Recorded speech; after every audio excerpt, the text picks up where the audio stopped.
হিংসা প্রতিশোধের পরিণতি কি হয় ৫ আগস্টের কথা স্মরণ করিয়ে দিলেন তারেক রহমান। ভারতের হাইকমিশনার সহ ইইউ প্রতিনিধিদের সাক্ষাৎ। খালেদা জিয়ার সমাধিতে নুরুদ্দিন খান সহ সাবেক সেনা কর্মকর্তারা। গণতান্ত্রিক দেশ বিনির্মাণে তারেক রহমানের পাশে থাকার প্রতিশ্রুতি।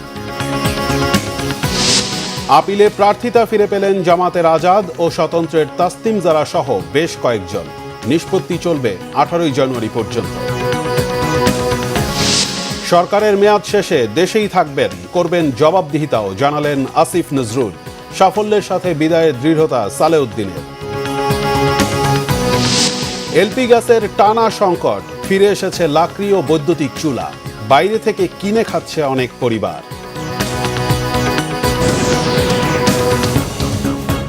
দেখছিলেন ক্রাউন সিমেন্ট সংবাদ শিরোনাম। এবার বিস্তারিত। যে কোনো মূল্যে গণতান্ত্রিক প্রক্রিয়া চালুর আহ্বান জানিয়েছেন বিএনপি চেয়ারম্যান তারেক রহমান। এক্ষেত্রে মত পার্থক্য ভুলে সবাইকে একসাথে কাজ করার তাগিদ দেন তিনি। বিএনপির নতুন চেয়ারম্যান বলেন, হিংসা প্রতিশোধের পরিণতি কি হতে পারে সেটা ২৪-এর ৫ আগস্ট দেখেছে জনগণ। রিপোর্ট করছেন সিকান্দার রেমান। বিএনপি চেয়ারম্যান তারেক রহমান সাংবাদিকদের সাথে মত বিনিময় করেছেন। গত ২৫ ডিসেম্বর দেশে ফেরার পর প্রথমবারের মতো সাংবাদিকদের সঙ্গে আনুষ্ঠানিক মত বিনিময় করলেন তিনি। বনানীর একটি হোটেলে মত বিনিময়ের আগে সাংবাদিকদের ব্যক্তিগত খোঁজ খবর নেন তারেক রহমান। আজকের এই অনুষ্ঠানে সম্মানিত বিএনপি চেয়ারম্যান বলেন, সামনে অনেক কঠিন চ্যালেঞ্জ। নতুন প্রজন্ম একটি গাইডেন্স চাচ্ছে। সব মত পার্থক্য ভুলে আলোচনার মাধ্যমে সমস্যা সমাধানের কথা বলেন তিনি। হিংসা, প্রতিশোধ, প্রতিহিংসা একটি মানুষ, একটি দল বা যেভাবে আমরা বিবেচনা করি তার পরিণতি কি হতে পারে আমরা দেখেছি ৫ই আগস্ট। এবং আমি সেজন্যই সকলকে অনুরোধ করব, দলমত নির্বিশেষে আমাদের মধ্যে মত পার্থক্য থাকবে, কিন্তু আমরা যদি চেষ্টা করি তাহলে সেই মত পার্থক্যের মধ্যে রেখে আলোচনার মাধ্যমে সেটি অনেক সমস্যার সমাধান হয়তো আমরা বের করে আনতে সক্ষম হব। কিন্তু কোনোভাবেই সেটি যাতে মত বিভেদের পর্যায়ে চলে না যায়। মত বিভেদ হলে জাতিকে বিভক্ত করে ফেললে কি হতে পারে আমরা দেখেছি। আজকে সেই জন্য অনেকের মুখে অনেক হতাশার কথা আমরা শুনি, কিন্তু তারপর আসার কথা হচ্ছে যে তাদের কাছে ভবিষ্যতের চিন্তাও আছে, ভবিষ্যতের পরিকল্পনা আছে। দেশে প্রায় ১.৫ কোটি কৃষক আছেন বলে উল্লেখ করেন বিএনপির চেয়ারম্যান। নারী শিক্ষায় মা ও দেশের ৩বারের প্রধানমন্ত্রী বেগম খালেদা জিয়ার ভূমিকার কথা স্মরণ করেন তারেক রহমান। ফ্যামিলি কার্ডের মাধ্যমে ইটস নট যে একটা ফ্যামিলি কার্ড যে নারী পাবে সেটি সে সারা জীবন পাবে।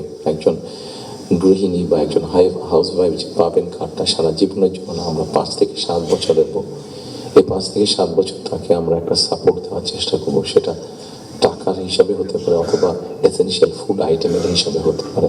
প্রথমত তার ফ্যামিলির স্বাস্থ্যের পেছনে, দ্বিতীয়ত তার ফ্যামিলির ছেলে মেয়েদের শিক্ষার পিছনে, তৃতীয়ত সে যে অর্থটা জমা করতে পারে সেটি সে ছোটোভাবে ইনভেস্ট করে। খুব স্বাভাবিকভাবে এইভাবে যখন সে ইনভেস্ট করা ধরবে, স্বাভাবিকভাবে তার গ্রামের লোকাল ইকোনমিটা স্ট্রেংথেন হবে, তার উপজেলার ইকোনমিটা স্ট্রেংথেন হবে, তার জেলার ইকোনমিটা স্ট্রেংথেন হবে। অনুষ্ঠানে বিভিন্ন সংবাদপত্রের সম্পাদক ও টেলিভিশনের বার্তা প্রধান সহ মাঠের সাংবাদিকরা উপস্থিত ছিলেন। বিএনপি মহাসচিব মির্জা ফখরুল ইসলাম আলমগীর ছাড়াও স্থায়ী কমিটির সদস্যরা অনুষ্ঠানে যোগ দেন। তারেক রহমান জানেন না যে তিনি আসলেই কত জনপ্রিয়। Sikandar Rahman, Bangla Vision, Dhaka. BNP chairman Tarique রহমানের সঙ্গে সাক্ষাৎ করেছেন বাংলাদেশে নিযুক্ত ভারতীয় হাইকমিশনার প্রণয় ভার্মা। বিকেলে রাজধানীর গুলশানে বিএনপি চেয়ারম্যানের রাজনৈতিক কার্যালয়ে এ সৌজন্য সাক্ষাৎ অনুষ্ঠিত হয়। বৈঠকে দুদেশের স্বার্থ সংশ্লিষ্ট বিভিন্ন বিষয় নিয়ে দীর্ঘ আলোচনা করেন তারা। এ সময় বিএনপির ভারপ্রাপ্ত মহাসচিব মির্জা ফখরুল ইসলাম আলমগীর, স্থায়ী কমিটির সদস্য সালাউদ্দিন আহমেদ ও যুগ্ম মহাসচিব হুমায়ুন কবির উপস্থিত ছিলেন। এর আগে দুপুরে তারেক রহমানের সঙ্গে সাক্ষাৎ করেন ইউরোপীয় পার্লামেন্টের সদস্য ও ইইউ নির্বাচন পর্যবেক্ষক ডক্টর ইভার্স আইজাবস। দর্শক, গুলশানে বিএনপি চেয়ারম্যানের কার্যালয়ের সামনে আছেন আমাদের সহকর্মী মাহফুজ শুভ। কথা বলছি তার সাথে। শুভ, বিএনপি চেয়ারম্যানের কার্যালয়ে আজকে কারা এসেছেন দেখা করতে? ভারতীয় হাইকমিশনের আসার কারণ সম্পর্কে কিছু জানতে পেরেছেন কি?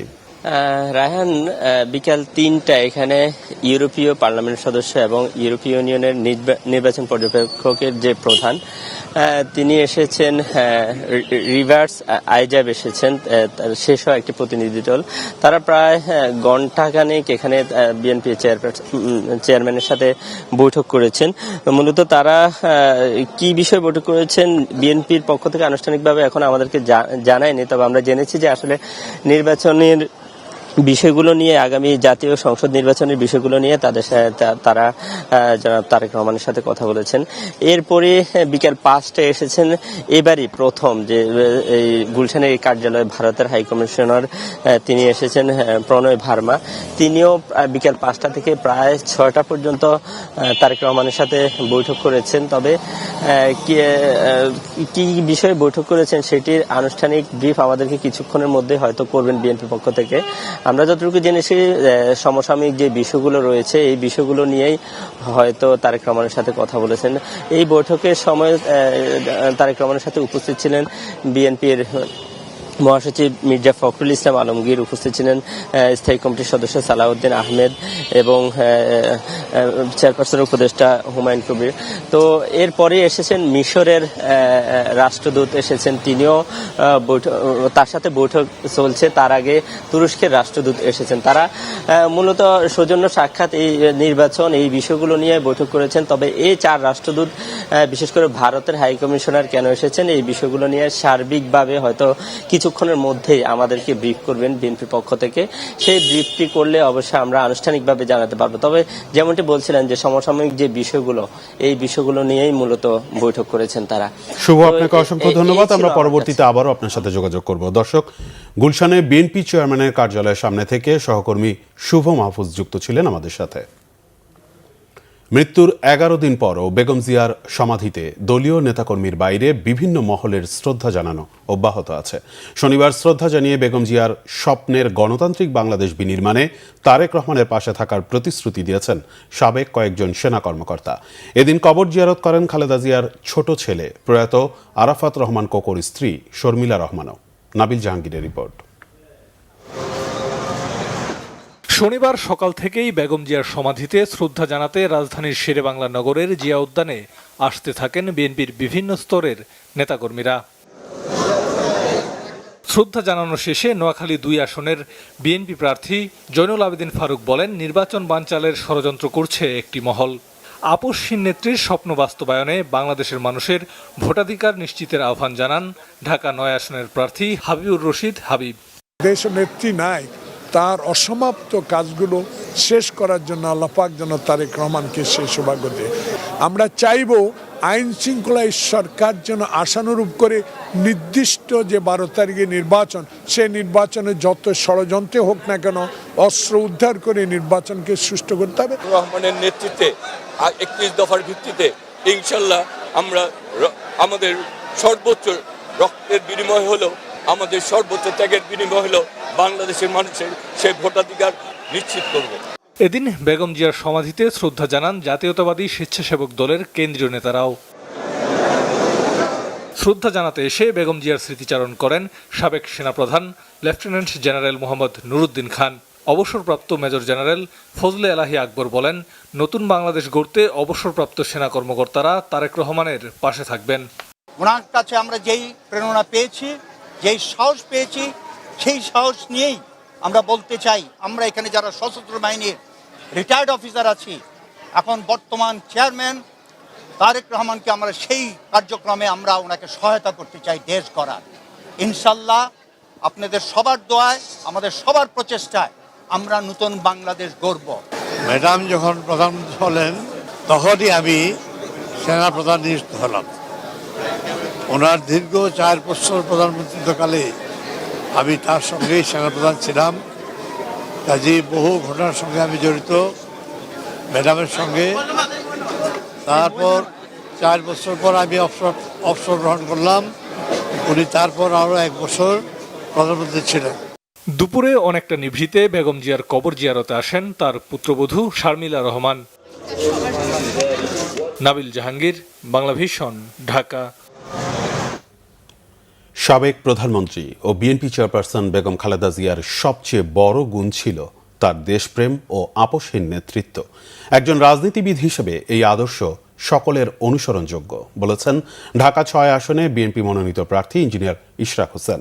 শনিবার রাজধানীর তাঁতিবাজারে জামিয়া ইসলামিয়া মাদ্রাসায় কোতোয়ালি থানা বিএনপির আয়োজনে বেগম খালেদা জিয়ার রুহের মাগফিরাত কামনায় দোয়া মাহফিলে অংশ নিয়ে তিনি এসব কথা বলেন। শহীদ রাষ্ট্রপতি জিয়াউর রহমানের আদর্শ থেকেই জিয়া পরিবারের আপোষহীন রাজনীতির সূচনা হয়েছে উল্লেখ করে তিনি বলেন, এরই ধারাবাহিকতায় বেগম খালেদা জিয়াকে কারাবরণ করতে হয়েছে। এ সময় ইশরাক হোসেন অভিযোগ করেন, গত ১৭ বছরে আওয়ামী লীগ সরকারের আমলে দেশকে পরিকল্পিতভাবে ভারতের প্রভাবাধীন একটি রাষ্ট্রে পরিণত করা হয়েছিল।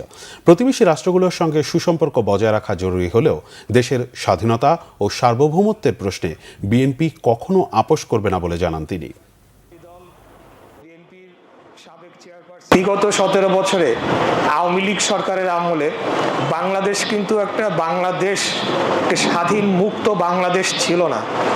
এই দেশটা ভারতের একটা দাস, একটা স্টেট, একটা রাজ্যে পরিণত করা হয়েছিল। নামে বাংলাদেশ ছিল, কিন্তু কার্যকরভাবে আসলে আমরা একটা রাজ্যে পরিণত হয়েছিলাম। তো সেই বিষয়ে কিন্তু আমাদের নেত্রী কোনোদিন আপোষ করেন না। সেই 111-এর মাধ্যমে এটা আওয়ামী লীগকে ক্ষমতায় বসানো হয়েছিল ২০০৯ সালে, একটা দীর্ঘমেয়াদী চক্রান্ত। তারপরে একে একে কিন্তু বাংলাদেশের বিচার ব্যবস্থা ধ্বংস করে ফেলা হয়, বাংলাদেশের নির্বাচন ব্যবস্থা ধ্বংস করে ফেলা হয় এবং দীর্ঘমেয়াদে বাংলাদেশকে আওয়ামী লীগের অধীনে একটা দাস রাষ্ট্র হিসেবে রেখে দেওয়ারই ছিল পরিকল্পনা। মব বন্ধ না হলে নির্বাচন সুষ্ঠু হবে না, এমন শঙ্কা ইসিতে আপিলে মনোনয়নপত্রের বৈধতা ফিরে পাওয়া প্রার্থীদের। ত্রয়োদশ জাতীয় সংসদ নির্বাচনে রিটার্নিং কর্মকর্তাদের সিদ্ধান্তের বিরুদ্ধে দায়েরকৃত আপিল নিষ্পত্তি চলবে 18 জানুয়ারি পর্যন্ত। এবার আপিল আবেদন জমা পড়েছে 645টি। প্রার্থিতা প্রত্যাহারের শেষ তারিখ 20 জানুয়ারি। গালমান শাফির রিপোর্ট। আবেদনের ক্রমানুসারে নির্বাচন কমিশনে প্রতিদিন 70টির মতো আপিল নিষ্পত্তির জন্য রাখা হয়েছে। শুনানির জন্য শনিবার সকাল থেকেই নিজেদের মনোনয়নপত্র বৈধতার সপক্ষে যুক্তি ও প্রমাণ উপস্থাপন করতে ইসিতে উপস্থিত হতে থাকেন প্রার্থীরা। প্রধান নির্বাচন কমিশনারের সভাপতিত্বে 5 সদস্যের পূর্ণাঙ্গ কমিশন এই শুনানি পরিচালনা করে। শুনানির প্রথম দিনই প্রার্থিতা ফিরে পেয়েছেন ঢাকা 9 আসনের স্বতন্ত্র প্রার্থী তাসমিন জারা ও কক্সবাজার 2 আসনে জামাতের সহকারী সেক্রেটারি জেনারেল হামিদুর রহমান আজাদ সহ মনোনয়নপত্র বাতিল হওয়া বিভিন্ন দল, জোট ও স্বতন্ত্র মিলিয়ে 52 জন। স্বতন্ত্র প্রার্থী হিসেবে নির্বাচনে যে মার্কা সেটার জন্য আবেদন করতে পারবো। আমরা সেই প্রক্রিয়ায় আমাদের পছন্দ ফুটবল মার্কা, আমরা সেটা নিয়ে আবেদন করব। তারপর নির্বাচন কমিশনের সিদ্ধান্ত থাকবে। নির্বাচন কমিশনকেও ধন্যবাদ, ওনারা আমাদের যুক্তিগুলো শুনেছেন। সর্বোপরি আমরা বলছিলাম যে আমাদের দৃঢ় বিশ্বাস আপনাদের জনসমর্থন নিয়েই আগামী নির্বাচনে লড়াই করতে পারবো। ইনশাল্লাহ সবার সাথে দেখা হবে। আমাদের থেকে নির্বাচন করার জন্য বৈধতা দেওয়া হয়েছে। ইনশাল্লাহ আমরা নির্বাচন করব ইসলামী ঐক্য জোট থেকে। একজন স্বতন্ত্র প্রার্থী যিনি 60টি মামলার পলাতক আসামি ছিলেন, আমি এটার বিরুদ্ধে আপিল করেছিলাম। মাননীয় প্রধান নির্বাচন কমিশনের নেতৃত্বে এই কমিশন আমার আপিল আবেদনটি মঞ্জুর করেছেন এবং স্বতন্ত্র প্রার্থিতা অবৈধ ঘোষণা করেছেন। মব বন্ধ করতে না পারলে নির্বাচন সুষ্ঠু হবে না, এমন শঙ্কায় আপিল শুনানিতে বিজয়ী প্রার্থীরা। নির্বাচনী পরিবেশ নেই বলেও মন্তব্য কারো কারো। আমরা আশা করব নির্বাচন কমিশন মবকে দমন করবেন। মবকে দমন না করলে নির্বাচন সুষ্ঠু হওয়ার কোনো সম্ভাবনা আমরা দেখি না। এবং আমরা আজকে জানতে পেরেছি যে অসংখ্য জায়গায় রিটার্নিং কর্মকর্তারা কারেক্টেবল মিস্টেককে ওনারা কারেক্ট করার ট্রাই করতেন, কিন্তু মবের কারণে করতে পারেননি। ছোটোখাটো ভুলের জন্য জামাত সহ ইসলামী আন্দোলন সহ 11 দলের প্রার্থীদেরটা বাতিল করা হচ্ছে। সব কিছু মিলিয়ে লেভেল প্লেইং ফিল্ড কতখানি হবে এই বিষয়ে আশঙ্কা আমাদের মধ্যে রয়ে গেছে। এদিকে পোস্টাল ব্যালটের ভোট গণনা সংক্রান্ত মক ভোটিং কার্যক্রম অনুষ্ঠিত হয়েছে আগারগাঁওয়ে নির্বাচন কমিশনের প্রশিক্ষণ ভবনে। এতে অংশ নেন নির্বাচনী দায়িত্ব সংশ্লিষ্টরা। গালমান শফি, বাংলা ভিশন, ঢাকা। অন্তর্বর্তী সরকারের মেয়াদ শেষে দেশেই থাকবেন, জবাবদিহিতাও করবেন বলে জানিয়েছেন আইন উপদেষ্টা আসিফ নজরুল। বলেন, পরমত সহিংসু সৎ না হলে দেশ কোনোদিনই এগোবে না। সমালোচনার পাশাপাশি আত্মসমালোচনার আহ্বানও জানান আসিফ নজরুল। এদিকে গণভোটের বিষয়ে রাজনৈতিক দলগুলোকে অবস্থান পরিষ্কার করার আহ্বান জানান টিআইবির নির্বাহী পরিচালক ডক্টর ইফতেখারুজ্জামান। রিপোর্ট আহমেদ সরওয়ারের। গণতান্ত্রিক ব্যবস্থায় রাজনৈতিক আচরণ, মানবাধিকার ও মত প্রকাশের স্বাধীনতা নিয়ে সংলাপ করেছে সেন্টার ফর গভর্নেন্স স্টাডিজ। শনিবার রাজধানীর সিডাপ মিলনায়তনে এই সংলাপে অংশ নেন রাজনৈতিক নেতা, মানবাধিকার ও আইন অঙ্গনের বিশিষ্টজনেরা। আলোচকরা বলেন, দেশে আইনের শাসন, মানবাধিকার ও মত প্রকাশের স্বাধীনতা এখনো প্রতিষ্ঠিত হয়নি। আদালতের চেয়ে মব কালচার বেশি ক্ষমতাবান বলে সরকারের সমালোচনা করেন তারা। জুলাইয়ের অভ্যুত্থানের মধ্য দিয়ে গণতন্ত্র নিশ্চিত করতে চেয়েছি, কিন্তু এটা কেন এবং কিভাবে মবের বল্লভ তৈরি হয়েছে তো আপনারা সবাই সেটা তিলে তিলে অনুভব করছেন। প্রথমত রেজিস্টার ভবনে আগুন, হামলা, এর জন্য কারা দায়ী? আমি তো মনে করি যারা হামলা চালিয়েছে তার থেকে বেশি দায়িত্বশীল প্রতিষ্ঠানগুলো, সরকার এবং সরকারের অর্গানগুলো। কোর্ট থেকেও আমাদেরকে কিন্তু আমাদের নিবন্ধন দেওয়ার জন্য রায় দেওয়া হয়েছে। এই রায়টাও আসছে হচ্ছে আজকে 4 মাস আগে, কিন্তু এখন পর্যন্ত নির্বাচন কমিশন সেই রায়টা কিন্তু ইমপ্লিমেন্ট করার অবকাশ তারা পান নাই। বিজয়ী হওয়ার জন্য যত ধরনের টেকনিক অবলম্বনের কোনো অসুবিধা নেই, কিন্তু যে কোনো মূল্যে বিজয়ী হওয়ার পেছনে কিন্তু তখন কিন্তু নীতি, নৈতিকতা, মানবাধিকার, মত প্রকাশ যেটাই বলেন আর কিছু কিন্তু অবশিষ্ট থাকে না। সেমিনারে আইন উপদেষ্টা বলেন, সমালোচনা ঠিক আছে, কিন্তু কখনো কখনো তার নির্দয় হয়ে যায়। বিভিন্ন আইন সংশোধন সহ সরকারের বেশ কিছু সংস্কারমূলক কাজের উল্লেখ করেন তিনি। এখন 10টা জিনিসের মধ্যে সরকার যদি 4টা জিনিস করে, 4টা জিনিসকে বলেন 4টা জিনিস করে সেটা অ্যাকনলেজ করে বাকি যে 6টা করতে পারে নাই সেটার জন্য সমালোচনা করেন, সমস্যা নাই। আমরা কি নিজের সংস্কার করেছি? আমরা কি নিজের চিন্তা ভাবনা, নিজের সততার সংস্কার করেছি? আমরা কি আমার প্রতিষ্ঠানের সংস্কার করেছি? আমরা যদি পরমত সহিষ্ণু না হই, আমরা যদি বিবেকবান না হই, আমরা যদি সৎ না হই, আমাদের নিয়তের মধ্যে যদি সততা না থাকে, তাহলে কোনোদিন আমরা জাতি হিসাবে অগ্রসর হতে পারবো না। আছেন, আমরা সবাই আত্মসমালোচনা করি, সবাই সবার মতামত, সবাই সবার সীমাবদ্ধতা, শক্তিমত্তা বোঝার চেষ্টা করি। এইভাবেই যদি আমরা অগ্রসর হই, আগামীতে আমরা ধীরে ধীরে সংস্কারের পথে অগ্রসর হতে পারবো।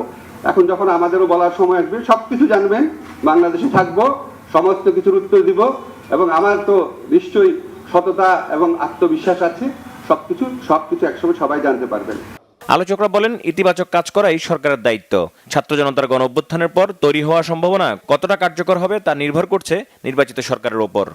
আমরা শুধু বলি যে হ্যাঁ আমরা বাক স্বাধীনতা রক্ষা করব, আমরা সবার অধিকার রক্ষা করব, আমরা কোনো অন্যায় করব না, আমরা ইনক্লুসিভ দেশ চাই, ইনক্লুসিভ সরকার, ইনক্লুসিভ নির্বাচন, কিন্তু এগুলো অর্থ কি সেগুলো যদি আমরা ডিটেল আউট না করি, আর প্লিজ আপনারা এগুলো জাস্ট কথাগুলো বলা শুরু করেন, ইশতেহার লেখার জন্য অপেক্ষা করে না। আমরা যখন সরকারকে সমালোচনা করি, যে সরকারি ক্ষমতায় থাকে, তাদের ইতিবাচক কাজগুলোতে আমরা স্বীকৃতি করে থাকি।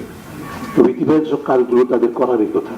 গণভোটে আমি হ্যাঁ ভোটের পক্ষে, কারণ আমি রাষ্ট্র সংস্কার চাই, বা গণভোটে আমি হ্যাঁ ভোটের বিপক্ষে, কারণ আমি এই যুক্তিতে রাষ্ট্র সংস্কার চাই না। তারা প্রকাশ্যে জনগণের কাছে ভোট পেতে চেয়ে প্রকাশ্যে হয়তো বলতে চাচ্ছেন না, অপ্রকাশ্যে হয়তো তারা ক্যাম্পেইন করছেন বলে জানা যাচ্ছে। এই যে অপ্রকাশ্যে ক্যাম্পেইনটা বন্ধ করে প্রকাশ্যে করাটা ভালো, জনগণ জানুক, তারপরে জনগণ চয়েস করার সুযোগ পাবে। মানবাধিকার ও মত প্রকাশের স্বাধীনতার বিষয়ে শুধু মুখে না বলে কাজে প্রমাণের আহ্বান জানান আলোচকরা। আহমেদ সরওয়ার, বাংলা ভিশন, ঢাকা। অর্থ উপদেষ্টা ডক্টর সালেউদ্দিন আহমেদ বলেছেন, গভর্নর হিসেবে ব্যর্থ হননি, উপদেষ্টা হিসেবেও ব্যর্থ হবেন না বলে আশা করেন।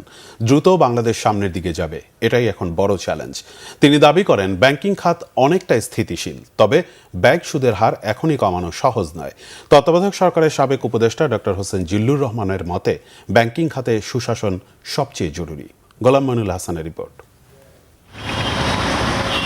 দেশের ব্যাংক খাতে খেলাপি এখন প্রায় 6.5 লাখ কোটি টাকা। ব্যাংক খাতকে বাঁচাতে অন্তর্বর্তী সরকারের নানা উদ্যোগের অংশ হিসেবে এরই মধ্যে দুর্বল 5 ব্যাংকে একীভূতকরণ করা হয়েছে। যদিও বেশ কিছু ব্যাংক এখনও রেড জোনে। এমন প্রেক্ষাপটে শনিবার রাজধানীর সিডাম মিলনায়তনে ব্যাংকিং আলমনাক গ্রন্থের 7ম সংস্করণ প্রকাশ করা হয়। এতে ব্যাংক খাতের সার্বিক চিত্র তুলে ধরা হয়েছে।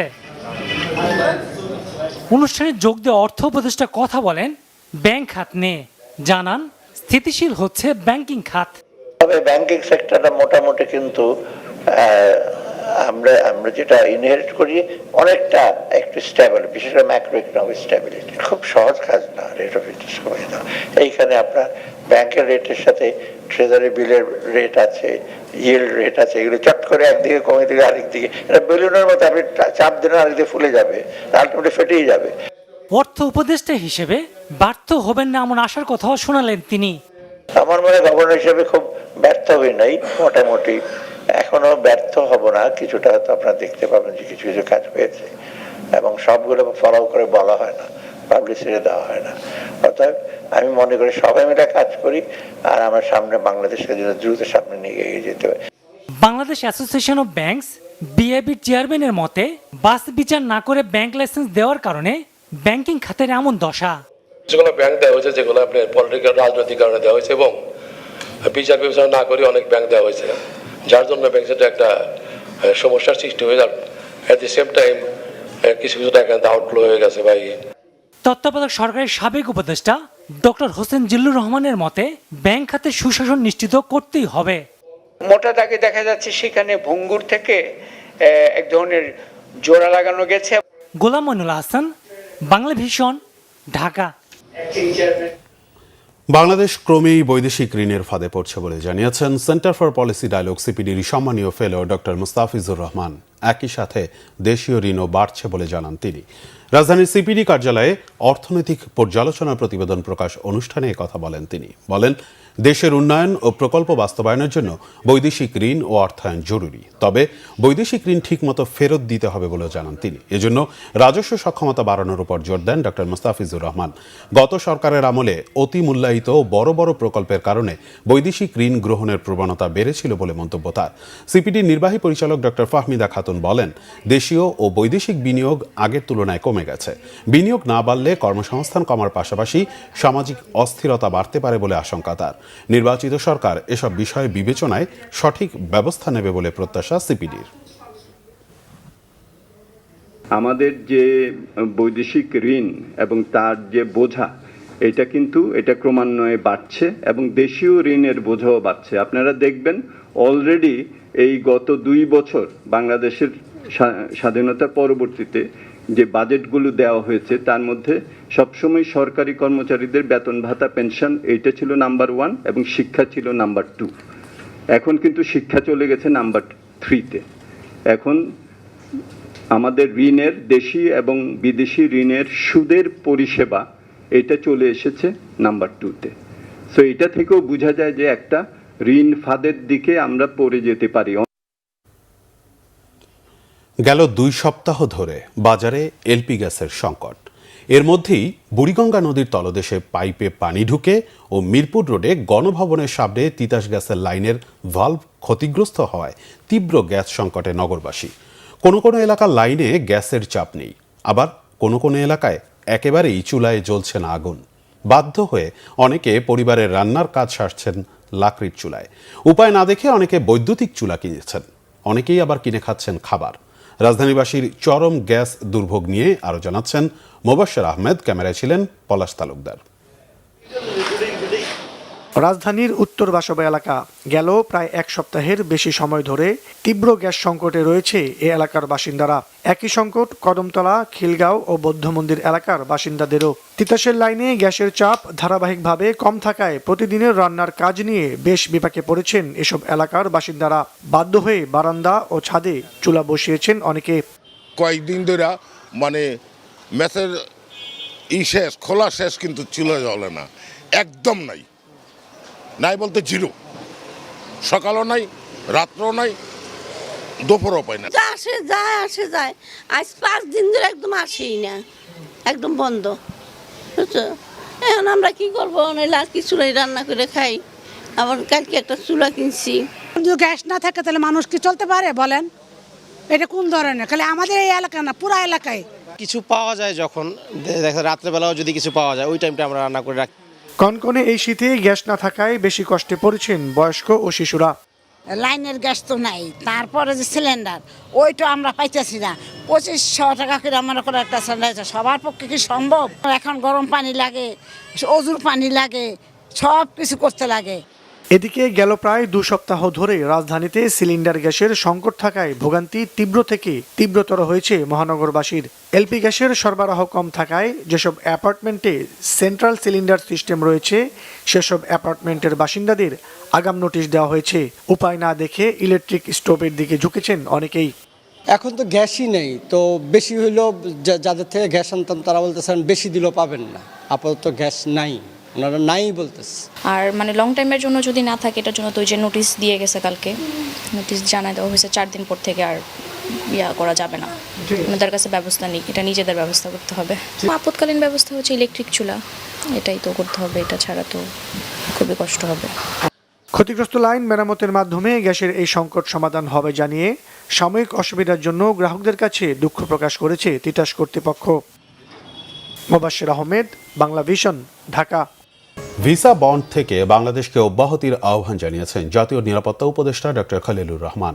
যুক্তরাষ্ট্রের দক্ষিণ এশিয়া বিষয়ক সহকারী পররাষ্ট্রমন্ত্রী পল কাপল এবং under secretary of state for political affairs Allison হুকের সঙ্গে বৈঠকে আহ্বান জানিয়েছেন তিনি। ডক্টর খলিলুর রহমান বলেন, যুক্তরাষ্ট্র থেকে বাংলাদেশে কৃষি পণ্য আমদানি উল্লেখযোগ্যভাবে বেড়েছে, যা দুই দেশের বাণিজ্য সম্প্রসারণের নতুন সম্ভাবনা তৈরি করেছে। এ প্রেক্ষাপটে তিনি সাম্প্রতিক ভিসা বন্ড ব্যবস্থার কারণে বাংলাদেশি ব্যবসায়ীদের যুক্তরাষ্ট্র ভ্রমণ সহজ করার অনুরোধ জানান। বিশেষ করে স্বল্পমেয়াদী B1 ব্যবসায়িক ভিসার ক্ষেত্রে ভিসা বন্ড থেকে অব্যাহতি দেওয়ার বিষয়টি বিবেচনার আহ্বান জানান তিনি। আন্ডার সেক্রেটারি হুকার বলেন, বিষয়টি যুক্তরাষ্ট্র সরকার ইতিবাচকভাবে বিবেচনা করবে। জানান, ভবিষ্যতে পর্যটকদের ভিসা মেয়াদোত্তীর্ণ হয়ে অবস্থানের হার উল্লেখযোগ্যভাবে কমলে ভিসা বন্ড সংক্রান্ত সিদ্ধান্ত পুনর্বিবেচনা করা হতে পারে। বলেন, রোহিঙ্গা সংকট সমাধানে আন্তর্জাতিক পর্যায়ে দায়িত্ব ভাগাভাগি ও টেকসই সমাধান জরুরি। বাংলাদেশে গণতান্ত্রিক রূপান্তরের প্রক্রিয়ায় যুক্তরাষ্ট্রের সমর্থন অব্যাহত থাকবে। আগামী ফেব্রুয়ারিতে অবাধ, সুষ্ঠু ও বিশ্বাসযোগ্য নির্বাচন অনুষ্ঠিত হওয়ার প্রত্যাশা ব্যক্ত করেন অ্যালিসন হুকার। বৈঠকে জাতীয় নিরাপত্তা উপদেষ্টা ডক্টর খলিলুর রহমান আসন্ন সাধারণ নির্বাচনের প্রস্তুতি ও ব্যবস্থাপনা সম্পর্কে তাকে অবহিত করেন। শপথ নিয়েছেন বাংলাদেশে যুক্তরাষ্ট্রের নতুন রাষ্ট্রদূত ব্রেন্ট ক্রিসেনসেন। ওয়াশিংটনে মার্কিন পররাষ্ট্র দপ্তরে শপথ নেন তিনি। যুক্তরাষ্ট্রের ব্যবস্থাপনা ও সম্পদ বিষয়ক উপপররাষ্ট্রমন্ত্রী মাইকেল জে রিগাস তাকে শপথ বাক্য পড়ান। বাংলাদেশের নতুন রাষ্ট্রদূত হিসেবে ব্রেন্ট ক্রিসেনসেনকে স্বাগত জানাতে পেরে ঢাকার মার্কিন দূতাবাস আনন্দ প্রকাশ করেছে। শনিবার মার্কিন দূতাবাস তাদের ফেসবুক পেজে এক পোস্টে এ প্রতিক্রিয়া জানিয়েছে। এদিকে বাংলাদেশে ফিরতে পেরে আনন্দিত বলে জানিয়েছেন ব্রেন্ট ক্রিসেনসেন। ঢাকার যুক্তরাষ্ট্র দূতাবাসে আমেরিকান ও স্থানীয় কর্মীদের নিয়ে গঠিত একটি শক্তিশালী দলের নেতৃত্ব দেওয়ার মাধ্যমে যুক্তরাষ্ট্র ও বাংলাদেশের সম্পর্ককে আরও দৃঢ় করতে, প্রেসিডেন্ট ট্রাম্পের লক্ষ্যকে এগিয়ে নিতে এবং প্রতিদিন নিরলস কাজ করে আমেরিকাকে আরও নিরাপদ, শক্তিশালী ও সমৃদ্ধ করে তুলতে তিনি উন্মুখ হয়ে আছেন বলেও মন্তব্য করেন। সমাজের সম্পূর্ণ সমর্থন না পেলে সুষ্ঠুভাবে জাতীয় নির্বাচন করা সম্ভব হবে না বলেছেন পুলিশ মহাপরিদর্শক Baharul Alam. Rangpur police lines school and college অডিটোরিয়ামে পুলিশের বিভিন্ন ইউনিটের বিভাগীয় অফিসারদের নিয়ে আয়োজিত বিশেষ কল্যাণ সভায় তিনি কথা বলেন। আইজিপি বলেন, নির্বাচনকে ঘিরে হারিয়ে যাওয়া 1330টি অস্ত্র ছাড়াও গত এক মাসে দেশি বিদেশি 251টি অবৈধ অস্ত্র উদ্ধার করেছে পুলিশ। আইন শৃঙ্খলা পরিস্থিতির উন্নয়ন ও অপরাধ নিয়ন্ত্রণে পুলিশ আরও সক্রিয়ভাবে কাজ করছে বলেও জানান তিনি। অনুষ্ঠানে উপস্থিত ছিলেন রংপুর রেঞ্জ ডিআইজির আমিনুল ইসলাম, মহানগর পুলিশ কমিশনার মজিদ আলী, জেলা পুলিশ সুপার মরুফাত হোসেন সহ সংশ্লিষ্টরা। এই যে আমি আইনগত কাজ করতে গেলে মানুষ যে ভুল বুঝে মনে করে যে এই পুলিশ তো 5ই আগস্টের আগের পুলিশ, সে কেন অ্যারেস্ট করবে, সে কেন বলবে রাস্তা ছেড়ে দিতে, মানে এই জায়গাটা আমি এখনো পাচ্ছি না। আপনাদের মানে সমাজের যে সম্পূর্ণ সমর্থন, এটা যদি না পাই আমি ইলেকশন করতে পারবো না। আমাকে এই জায়গাটা থেকে আপনাদের সমর্থন এবং আপনাদের গ্রিন সিগন্যাল দিতে হবে, so that I can enforce law without fear and favour. সংবাদ শেষ করব ক্রাউন সিমেন্ট শিরোনামগুলো আরেকবার জানিয়ে। হিংসা প্রতিশোধের পরিণতি কি হয় 5 আগস্টের কথা স্মরণ করিয়ে দিলেন তারেক রহমান। ভারতের হাই কমিশনার সহ ইইউ প্রতিনিধিদের সাক্ষাৎ। খালেদা জিয়া সমাধিতে নুরুদ্দিন খান সহ সাবেক সেনা কর্মকর্তারা। গণতান্ত্রিক দেশ বিনির্মাণে তারেক রহমানের পাশে থাকার প্রতিশ্রুতি।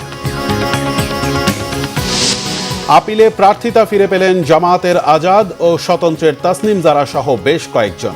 নিষ্পত্তি চলবে 18 জানুয়ারি পর্যন্ত। সরকারের মেয়াদ শেষে দেশেই থাকবেন, করবেন জবাবদিহিতাও জানালেন আসিফ নজরুল। সাফল্যের সাথে বিদায়ের দৃঢ়তা সালেউদ্দিনের। এলপি গ্যাসের টানা সংকট, ফিরে এসেছে লাকড়ি ও বৈদ্যুতিক চুলা। বাইরে থেকে কিনে খাচ্ছে অনেক পরিবার।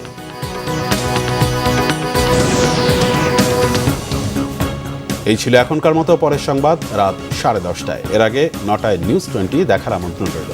এতক্ষণ সাথে থাকায় ধন্যবাদ।